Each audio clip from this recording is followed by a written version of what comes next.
بسم اللہ الرحمن الرحیم۔ محرم کیسے منائیں؟ حضرت امام زین العابدین علیہ السلام نے کربلا کے بعد 4 چیزوں پر بہت زیادہ زور دیا ہے۔ وہ پہلی چیز ہے عزاداری امام حسین علیہ السلام، یعنی شیعت کی بقا جو ہے وہ عزاداری امام حسین علیہ السلام ہے، کہ جس کو مٹانے کے لیے دشمن نے ہر ایک کوشش کی، یعنی دولت صرف کی، پریس اور میڈیا استعمال کیا اور اقتدار بھی استعمال کیا گیا، لیکن یہ عزاداری امام حسین علیہ السلام کے صدقے میں پریس اور میڈیا بھی ختم ہو گیا، اقتدار بھی ختم ہو گیا اور دشمن نیست و نابود ہو گیا، لیکن حضرت امام حسین علیہ السلام کا نام جو ہے وہ زندہ ہے۔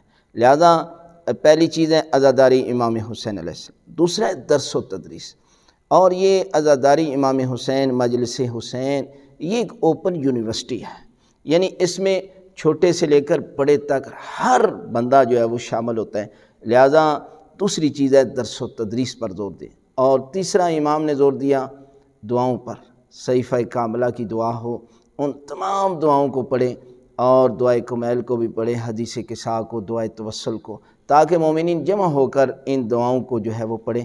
اور چوتھا غریبوں کی مدد، یعنی امام نے کہا کہ اگر دین مکمل دین یعنی لوگوں تک پہنچانا ہے تو 4 چیزوں پر کام کرو۔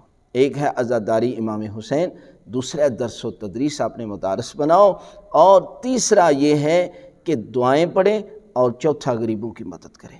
یہ حقیقی معنوں میں محرم منانے کا حقیقی مقصد جو ہے وہ امام زین العابدین نے بتایا۔